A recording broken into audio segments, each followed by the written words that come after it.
Hi, my name is Davina, and I want to welcome you to Ask the Oracle channel.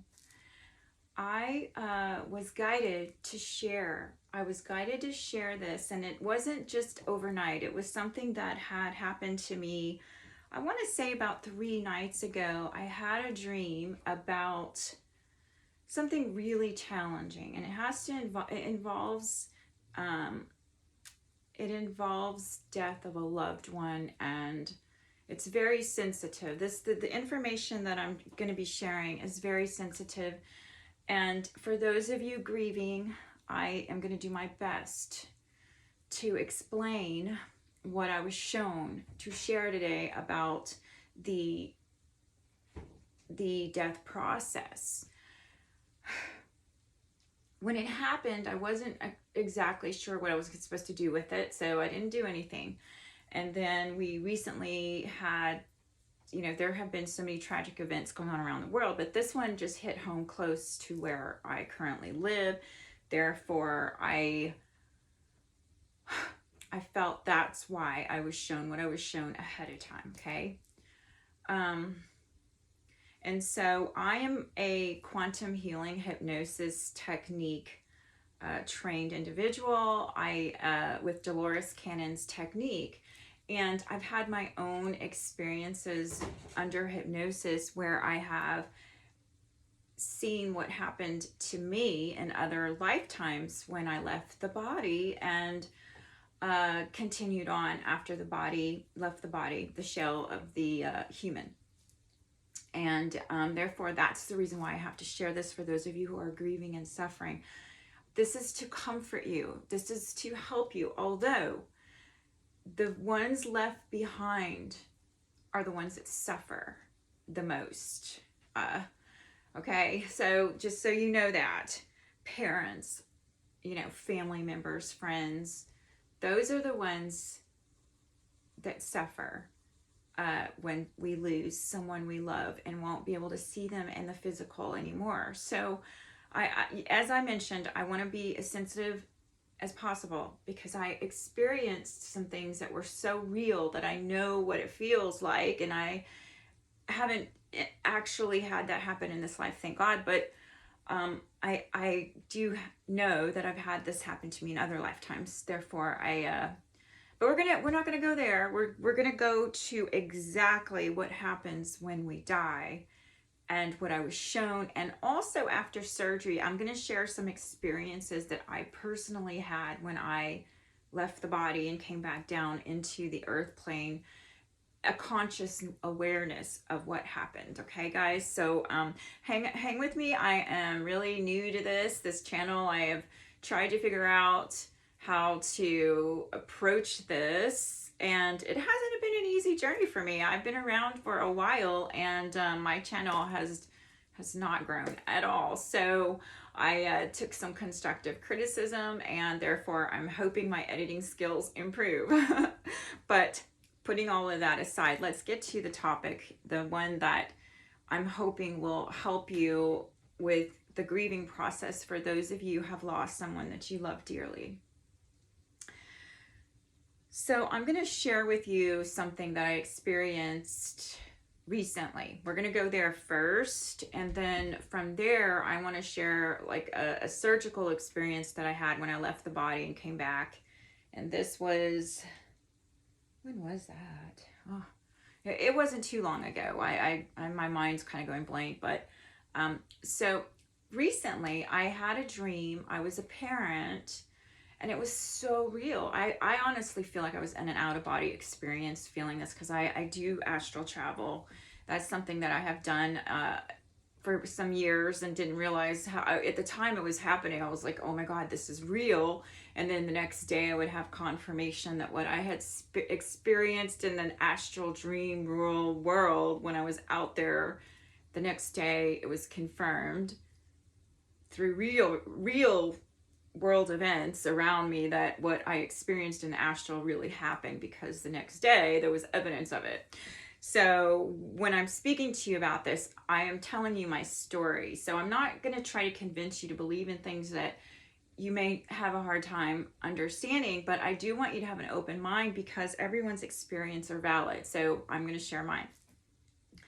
So 3 nights ago, I was in a morgue as a mother.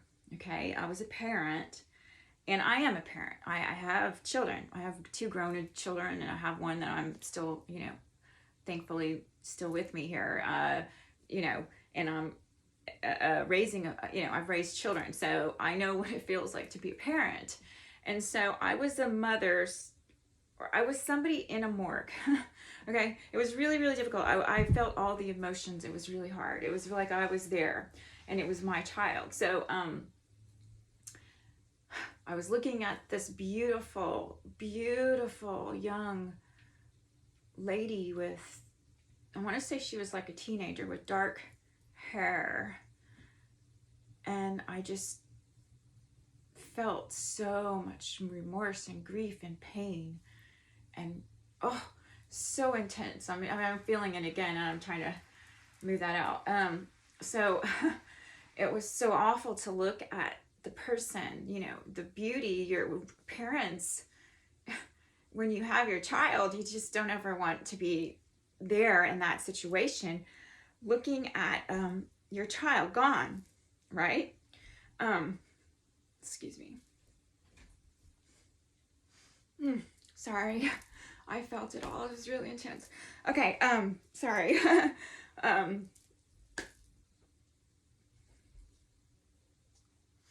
Anyway, so that morning when I woke up, I'm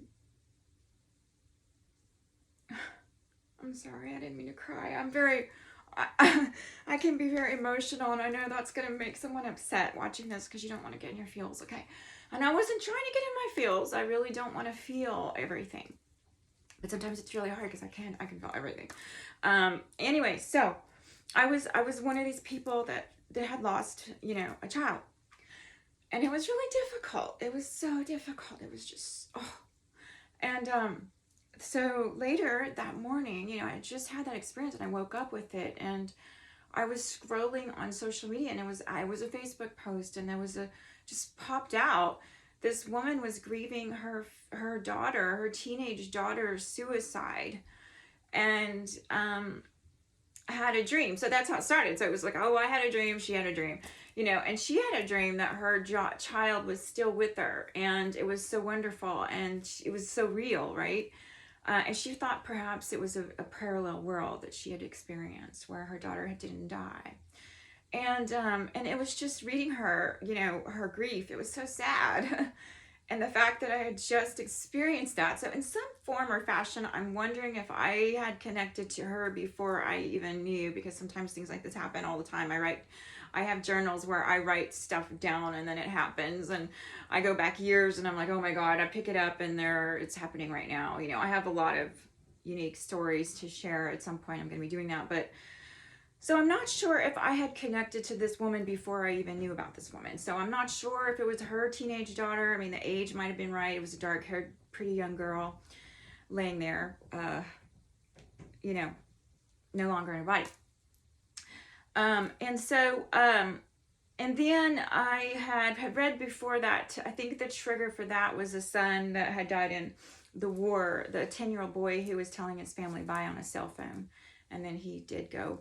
But anyway, so what I want to share to give you hope is that I understand the grieving process when we lose something that we never, it's tragic. It's so tragic, and it hits you at your very core, the very core of your being. But what I want to share with you is what happens when we die based on many of the hypnotherapy sessions that we have. And I have to be careful about saying hypnotherapy, because if you're not a trained hypnotherapist, regardless, you still are, you have these experiences with those you work with, and you help with the quantum healing hypnosis technique that Dolores Cannon taught. And that is for healing. It is to heal. It is to help us heal from these things and understand them from a higher consciousness level. So anyway, so what I need now to share with you is what happened to me when I left my body in this lifetime, because I could tell some stories about other lifetimes, but those may not, you might be like, oh, that's a really great story. But, unless you've experienced it yourself, you won't understand. So that's just where I want to let you know that. So we always hear about people who are in a surgery room and they're watching their body and they see everything from the outside because they left their body while their body's being worked on in surgery. Or, we hear about the near-death experiences where people are saying, oh, I left my body, it was so beautiful. So my last surgery was really spiritual. I remembered it was so beautiful. I just want to tell you that, okay? When I was still kind of waking up, I wasn't fully in my body, and luckily we don't have to drive. We have someone else drive us home, and I was laying in the sun on a yoga mat by the window somewhere. And, I'm having a hard time even remembering it. It doesn't even seem real now, even though it did happen to me. And I was out there as a spiritual body being, and I came back in. I was coming back into my body. And where I was at was this bright light. I was kind of like around it. Like I didn't go through a tunnel or anything because I didn't have to die. I was just flying around, and the light was like the sun, and there was so much love, and I was just wrapped in this frequency of love. Like, it was just like high octave up here, and coming back down into the body, I was still seeing all the lights, and it was just like beautiful pink and gold, mostly gold. I'll tell you, it was like a bright gold, white gold and light.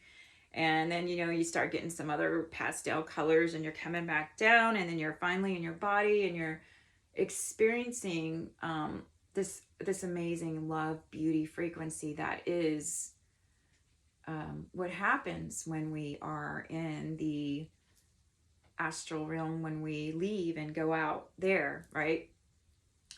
So I felt what that feels like to leave and come back and so on. And so when a person leaves their body, tragically, now this is where we call in the angelic teams to help them transition into the light if they're not able to do so consciously at that moment. They, tragedy, it does imprint somewhere within the organic field of your energetic body. So when tragedy occurs, there is an imprint. And so for all of those who've recently lost a loved one, I want us to just say a prayer together real quick, okay? Because I don't want to be someone seen as insensitive, because my words have always been misconstrued and misunderstood. And those who despise my energy love to twist around and make things seem like I'm meaning something that I'm not. So I want us to say prayer together, okay? Because we just had some really big tragedies, which is happening all the time. But recently it was like an airplane crash close to home. So and young people in the prime of their life, and not just young people, they were Olympic athletes, the best of the figure skating world. So I want to say prayer for them, and for the mothers and fathers and the people who have lost their children and those family members. So let's just say prayer together real quick. Mother, Father, God, Great Spirit of the universe, I want to ask that you please envelope those who are grieving, deep grieving of loss. Envelope them in the frequency of love and healing light and the beauty that is out there in this universe that you have created for us in this time, before the earth was even formed.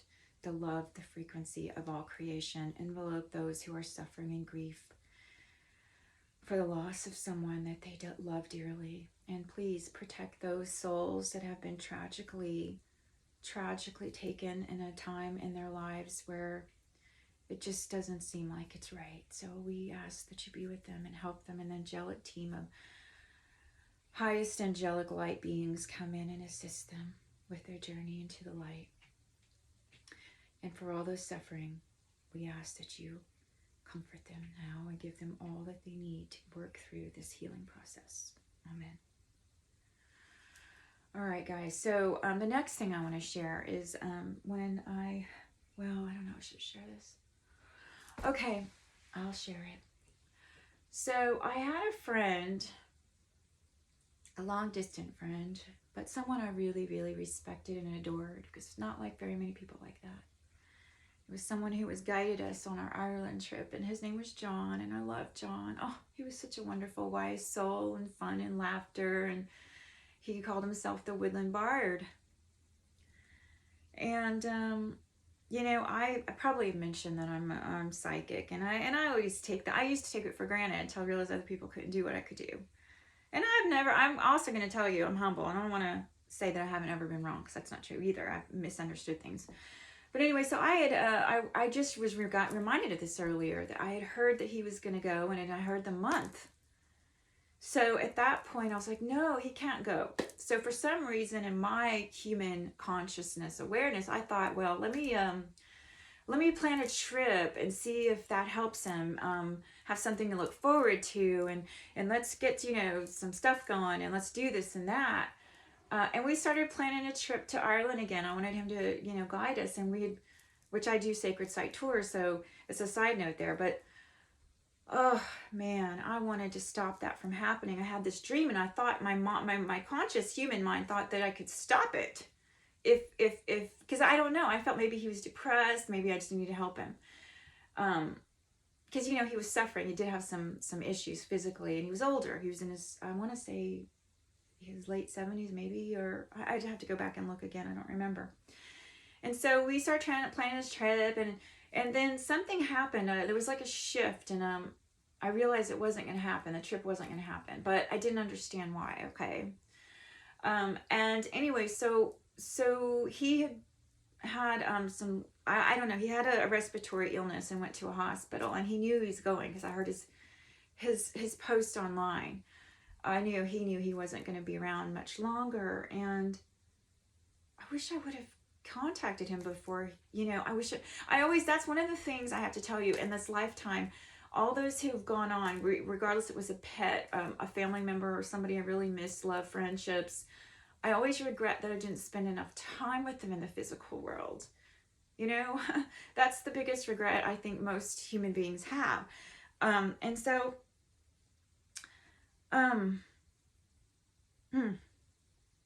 well, I started getting visitations, and I had someone in my house, and I didn't click in and tune in that it was him in the hospital leaving his body coming around. I didn't even connect. I thought it was, I've had some issues at that house with other things that weren't friendly beings, so I just assumed it was a ghost or a demon or something, you know, because I've had some issues there. And so I yelled. There was a night that I yelled at whoever was there and asked them to leave without even checking in to see who it was. And then I want to say 2 days or so later, you know, I had heard the news of him. And then I realized, I was like, oh my gosh, I wasn't even connecting to who was coming to talk to me or, you know, visit me. But this is where I want to tell you what I did hear him say, that after this occurred and I was aware that he was gone, is that I honestly connected to his spirit, and he said, it's beautiful over here. It's beautiful. He was telling me to not mourn, that he's fine. He's free. He doesn't have his body that was sick anymore, and he's still there. He didn't die. He's alive. And so that was one experience I had. I've had plenty more. Plenty more. I'm going to save those for for when I'm writing and teaching. But so that's where I want to bring you hope. I want you to realize that when you lose someone you love, for the most part, they're free and they feel amazing. They feel amazing in their soul. They get to fly away. They get to go see things and learn. And, you know, depending on where they were. Okay, so we're not going to, you know, there's so many variables. But for the most part, if a person has teams, spirit guides, teams, angelic masters, teachers, helpers, they're fine. They're fine. Now, for the souls that have drug addiction and the other ones that get kind of stuck in this middle world, spirit world, it's a different story, but we're not going there. That's not what this is about. Maybe later we'll discuss that. You can ask me questions and I'll see if, if there's enough interest, I'll make some more videos and stuff on those things. But, so I just want to share that experience, that when you lose somebody, just know that you're going to suffer, but you can continue to connect to their spirit. Now, depending on where you're at in your level of awareness, it might be a little freaky to have your loved one, see things move, lights, noises, footsteps on your stairs, and just like I said, like sometimes we don't understand, and depending on where our brain is, if it's in fear mode, it's automatically maybe going to think, oh my gosh, there's this evil spirit in my house, I gotta and the reason was because I was having some problems at that time, and so I just assumed even an innocent visit from a spirit that was a dear friend, because I can, they know spirits can see who's open. There's lights. We have lights. Those who are psychic or seers, or there's a light that comes out of their head, and so spirits can approach them and know that that's how mediums do their work. Because spirits will come to them and say, hey, I want you to give this message, somebody's really grieving and they're sick, or and some people don't even have to be a medium. They're still very sensitive, and they're open to spiritual energies. But anyway, I wanted to share that and just let you know that, for what it's worth, I don't think it's going to take away the grief process at all. But I'm hoping that you understand that your loved ones who are ready, we're ready to go into another area of their spiritual experience, because we are humans. We're spiritual beings having human experience in a physical form on planet Earth, right? And so with his experience, he wanted me to know he's okay, and I know that he was fine. But I was still grieving because I wasn't ever going to get to go see him again and enjoy the teachings and his lovely energy and laugh. He was really a wonderful Irish person that, you just storyteller, just a really wise soul, and people seem to take everyone for granted until they're gone, in general. And so what I learned with that experience, and this is another thing I want to share, is that he left when the aurora borealis hit the entire planet. He was a big one. He was a big soul. And it was already in the works. That was when he was going to leave. So if you have work to do here on this planet and continue, if you haven't experienced everything that you came here to do, you're not going to just die. As long as you have your team working with you, and they watch out for you, they protect you, so you don't have to get in fear just because you saw something on the news, because that doesn't mean that's your story. So stay out of fear, regardless of what people are saying. Don't do this, don't do this. That's their story. Maybe for them, that's the way it should be. But in general, my understanding based on all of this stuff is that when we have work to do, we don't just, it's not our time to transition. So don't just worry. Don't just be in fear, okay? So what I'm also bringing back to that experience with my friend was that he wasn't supposed to be here past May.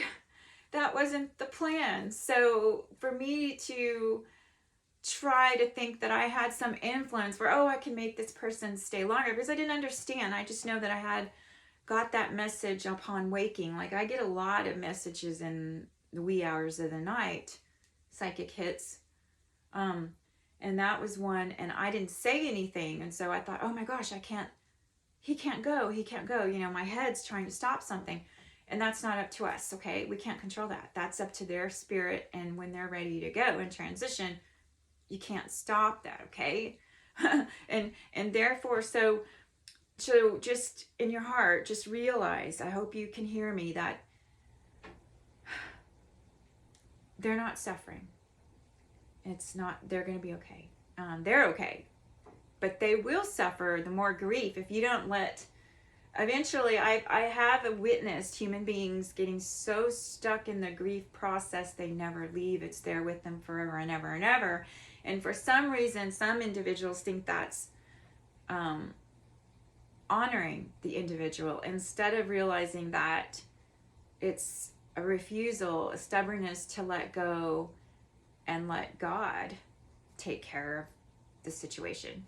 And therefore, I want to encourage anyone, it might have triggered you, and I don't want to trigger you, but if you feel a resistance to this message, then it's like, okay, then there's something there, because triggers are just for mirroring to see how we are, right? It's just a way of witnessing emotional attachments to something, right? Or belief systems.